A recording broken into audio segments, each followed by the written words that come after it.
Heyo everybody, Haku here. Just woke up Friday morning, so I'm looking slightly more disheveled than usual. But I'm here with my live reaction for One Piece manga chapter 907. And last time we got a lot of things that I wanted to see. We saw all the groups coming together for the reverie, all the royals and all that. We saw some hints at the dark side of Meriwa beneath the facade, like the slaves moving the path and all that. So all of that, really good. We got reintroduced to that one character that I think it was the same guy that Luffy punches in the face back on Sabaody. So I guess they're going to be an asshole this arc too.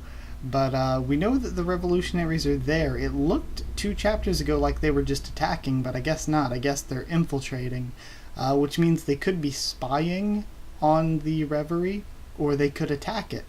I think it might be smarter on their part to spy on it. But then again, we haven't seen any big fighters there super allied to the Tenryubito as compared to like the fighters that we know from the Revolutionary Army, and also the ones that are kind of loyal to Luffy that are there as well. Which I like seeing all those characters interact from past arcs. That was really great. So there was a lot of good stuff last time. Last chapter was really great, and at the very end we saw somebody in a crown go and open a vault, and there was a straw hat inside. So I'm very confused as to if it's like the real straw hat that Roger had, but it seems weird that they would put the real straw hat there and Shanks would just have a fake one to give to Luffy. It all seems very weird, or what kind of significance the straw hat would even have, but whatever, we'll see what happens here. Because this one's called 907 The Empty Throne. So let's get to reading. Starting off, I like this cover already. Orlumbus saluting at the top. Dropping in on the lives of the Straw Hat Grand Pirate Fleet. Volume 37, Orlumbus Arc. 56 strong fleet of ship thieves receives their tear-filled departure. Thank you for all the help. And we see the kingdom that they're leaving, obviously pissed off, shooting at them, and yet Orlumbus is like crying as he salutes and sails off into the distance. It's great. Okay, let's get into the actual chapter though, see what's going on. We have Whole Cake Island. Oh, we're back. Yes, I really wanted to see Luffy's group again, so I hope we do. So, Whole Cake Island, far across the seas, and carrot for Straw Hat, please, we need it. Her story through Whole Cake was like such setup for it to be the thing. But either way. Oh, and maybe if we're at Whole Cake, we're going to see what happened to Jinbei and the Germa. That'd be exciting. Are you kidding? I refuse. Look, it doesn't really have anything to do with you, says Big Mom. It's just that if I'm not the one to take Straw Hat's head, I'll be shamed forever. He has something he needs to return to me. And then she has one of Luffy's wanted posters with a knife through it. Besides, you still owe me one big time, Kaido. That's all in the past. Nope, that debt is lifelong. Okay. I'm the one with a bone to pick with that kid. If you come here, I'm killing you, Lin Lin. Do your worst then. I just figured I'd drop you a line. Let's stay friendly on this, eh? Like good old time. Sorry, I missed one. Listen up, I'm gonna be the one to kill Straw Hat. Let's stay friendly on this, eh? Like good old times. So, I kind of hope Big Mom's crew doesn't come to Wano, because I kind of want the Wano Kuni arc to be its own thing. We just spent a lot of time in Whole Cake and it was great, but I think we need to move away from that now.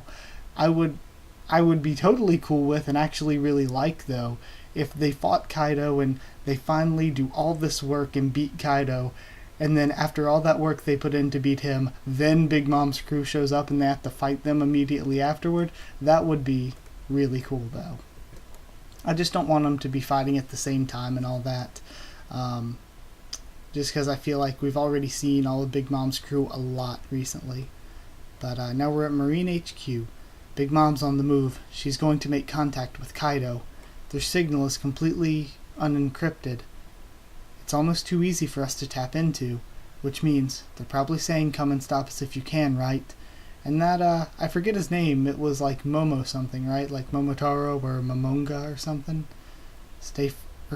stay friendly this, and it's kind of buzzing in and out. We might, or the might we have that could possibly stop this are the admirals or the Shichibukai. That's it. Shall I go then, Sakazuki? Oh, and is this the first time we've seen Kizaru? Yeah, Kizaru since time skip. I don't really remember. I feel like we haven't seen Kizaru. Shall I go then, Sakazuki? Hold, Borsellino. The strength of the armies of the Wano country are as of yet unknown. The samurai, eh? Right? Red Port. Are you serious, Garp? They're after your grandsons. Try at Luffy. Pff, hilarious. It's no laughing matter. Do you really just want two Yonko to meet each other like this? And who is that yelling at him? She has a spider tattoo on her thigh. I don't know if we've seen her. Don't you get it? It's reverie right now. The people that could stop this meeting are all here as royal bodyguards. Sorry to butt in, lady, but about Big Mom, she's definitely taken all that into account. What did Boss Sakazuki say? Because the Wano Kuni is not part of the World Government Alliance, they are outside our jurisdiction. I knew it, bwahaha. Not messing with them right now is our best bet. But Garp, all this talk of Big Mom and Kaido. And is that Hina? They're the reason you're called the hero of the Marines, aren't they? Oh, hold on.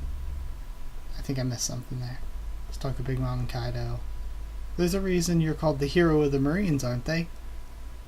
Oh yeah, and we see Hina and her crew are there as well. Alright. Oh, Locks, eh? Hina, you're well informed for someone as young as you. Yes, before Roger, the age was theirs. But that was more than 40 years ago now. The past has passed. Even if they've lost their captain, they've only become stronger. I'm worried. There's no point worrying. If they return, they'll be a huge threat. This situation, though, will get far bigger than any of us are imagining right now. Why does that thought make you smile like that? So they were once part of a crew with one captain together. And Garp took down their captain, presumably, and that's why he's a hero. And I guess whoever that captain was the kind of de facto pirate king before Roger. Okay, makes sense. Holy Land, Mariwa, Pangaea Castle. King Stelly of the Goba Kingdom, the Oath. Huh? Can I sit on it? Even as such a joke, such a thing would be unthinkable. None must sit on that throne. And it's the empty throne. It is the empty throne. An oath that the kings of the various countries are equal, and that none must harbor the greed to rule them all, the greed of dictatorship. Doflamingo would have been eyeing that throne. He got that celestial dragon spot back. The 20 weapons that protect the throne represent the oath that 800 years ago the architects of this world, the first 20, took. Okay, lots of lore being dropped on us here. They placed this place at the center of the world, with the fact that it cannot be sat upon as a symbol of peace. Just as the highest authorities of the world who sit atop even the celestial dragons are the 5 elders, so too shall this world not have but one king. Now, the oath, King Stelly. If I sat there, I'd be king of the world, he thinks. King Stelly? I want to sit there. And again, Stelly's just kind of a goofy joke character. Not what I was expecting at all. Pangaea Castle, Mingling Plaza. Kya, please stop, St. Charles. Oh, and we see that guy is, yes, put handcuffs on it and capture it. What are you doing? Please stop. And the Celestial Dragon has some giant dude going after Shirahoshi, but he's probably going to get his ass kicked because Celestial Dragons are a big thing, and we know that they outrank pretty much anybody, but I don't really think that they'd be allowed to go after royalty of an important kingdom. I think that the Gorosei is probably going to shut that down. Shirahoshi, stop. What are you planning on doing, Princess of Alabasta? Shirahoshi, stop, Rebecca. That's a celestial dragon. And we have Rebecca, Wapol, and Sai in the background with Vivi in the foreground. And why should I care? Let me go. Do you have no do you have no common sense? If you anger him, all of Dressrosa could be destroyed, says Sai to Rebecca. Shirahoshi, don't get involved, people, says it looks like that's Wapol shouting to his people. Yeah, go slave number 3. And now we have St. Charles again, world noble celestial dragon. I caught one. I caught a big mermaid. She's gonna be my pet. Why are you all just standing around? How dare he do that to a friend of the boss? And Leo runs in. Damn it, and blast it, you fool, says Sai. We'll save you now, mermaid princess. No, Kano Country soldiers, stop. Someone, stop them. Yo, and is this going to be Kizaru stopping Sai and Leo? No. Hell, it's Lucci. Okay. Whoa. Okay. Before my hold on, I'm kind of speechless. Before my shock for Rob Lucci here, they said before in that one thing that there was an event coming that gosh, I'm just so distracted by Rob Lucci right now. That there was an event coming that would make Luffy's Grand Fleet go down in history. Is this part of it? Maybe? Because we have 2 members of the Grand Fleet here, presumably with their crews waiting out somewhere, even if they weren't allowed to come onto Mariwa. So, yeah, there are a lot of big cultural things that could happen here at the Reverie. Who the hell are you lot? Says Sai. Cypher Pole Zero. Oh yeah, we know Stussy was part of it, but it's weird seeing her in that outfit. So we have Stussy, Cypher Pole Aegis Zero, Rob Lucci, and then Kaku, and then some other masked character in the back. I wonder if that's going to be another one of the members that was part of CP9. One of those other characters. I'm trying to think of who. See, it's not that I don't remember CP9 all that well, it's that I don't remember the aftermath and that little cover story very well and who all went with Lucci afterward. So we have Stussy, Kaku, and Lucci now. And this is the first time we've seen Kaku post-time skip. His hat reminds me of Laws. You should thank us first. Kuroppo. Knowing that us stopping you just now saved several countries from utter destruction, even kids know not to mess with celestial dragons. The celestial dragons are the gods that created our world. In effect, this man is one of the kings of this earth. The wants of a god are to be yielded to him. It is inexorable. That's right, you dummies. So, I don't know. Does this really fit Lucci's character that well? I mean, he was completely devoted to the world government before. So, I would wonder if he really thinks that. Or if this is just sort of lip service. I would wonder. Sai, Leo. That doesn't make any sense, says Vivi. A god need not make sense. Vivi, says Shirahoshi crying. Give Shirahoshi back, she's my friend. Wait, Princess of Alabasta, says Neptune. King Neptune, thank you. I shall not forget your kindness, but it is with a heavy heart that I must give up. I will beat these fools to a pulp, and then we will return to the seafloor. If this is what the world above is like, I cannot bring my people here. No, this isn't what it's like. King Neptune, this isn't what humans are like. And I think that's Rebecca yelling out. Forgive me, Otohime, he says. Only a little longer, until we're all under the sun. How dare you fight back? Kill them, CP0. Yes, says Lucci. Stop, Paladin Neptune. Do not act in haste. We'll take them all at once. Maybe then, just maybe, our children's future might turn out different. Father, no. You mustn't hate another, says Shirahoshi. Oi, and someone walks up behind the celestial dragon. Stop that, Charlas, and he nails him with a club. So now we're seeing whoever's above the celestial dragons here. I don't know if that's part of the Gorosei or not, because I'm just now finding out that they're even above the celestial dragons.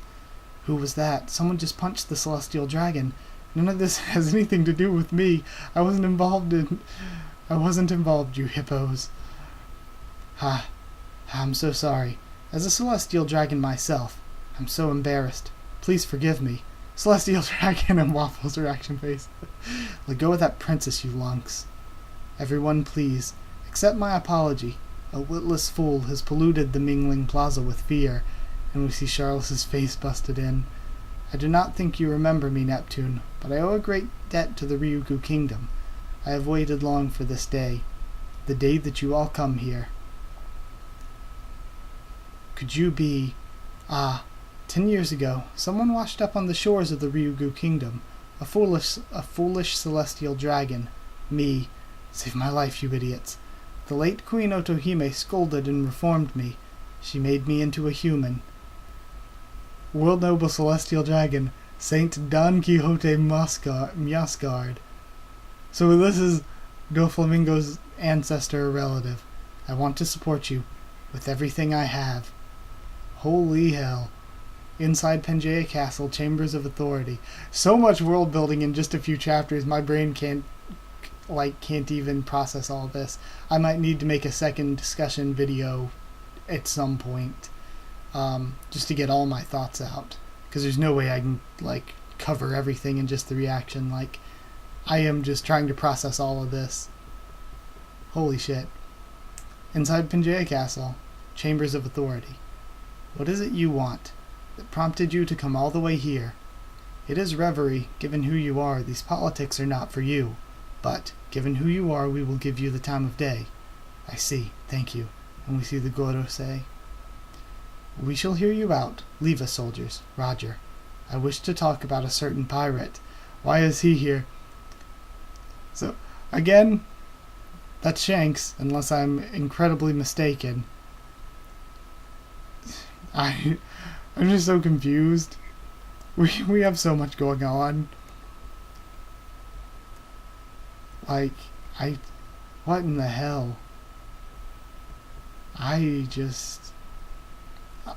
kind of speechless, because we have all this going on. We have the new Don Quixote family, the good Celestial Dragon, and we've got CP0 here, and now we have Shanks, I think, and we're learning more about the Gorosei and the organization of this world government, and how I guess now Don Quixote Miasgard is trying to make the Celestial Dragons not so shitty, because he saw how he saw the kindness of the Ryugu kingdom and the kindness of normal people. So because we see in the flashback he went from save my life you idiots to being reformed. So yeah, this is a whole lot of confusion. I think it's cool that the Gorosei are even above the Celestial Dragons, though. That's really interesting, because for me, I knew they were super important. I knew they were above all the Marines and all that. Even the Fleet Admiral was below the Gorosei, or else they wouldn't be up here in Muriwa. But I didn't know that they weren't normal people. I guess the name Five Elders is legitimately they're the five chief. I would assume that means that all five of them have to be Celestial Dragons. Sorry, losing my voice. The five of them would have to be Celestial Dragons as well. Just the eldest five Celestial Dragons, or the strongest five. So yeah, that was a long one. There's so much going on here. I may have to do a discussion video at some point. But either way, hope you enjoyed the video. Like if you did like the video, comment down there. Tell me what you thought of this chapter, what you thought of my first thoughts and reaction. Subscribe for more One Piece, both anime and manga, though I've kind of been on a break from the anime for the past couple weeks. I will catch up to it and review as I'm catching up to it. Then follow on Twitter if you want. I can try to keep you updated there and stuff for the channel, or talk to you there. Or if you want to link to our Discord server to talk to me or more of us there, then just ask and I'll give you a link. That's it. Thank you once again for watching, and I'll see you all next time.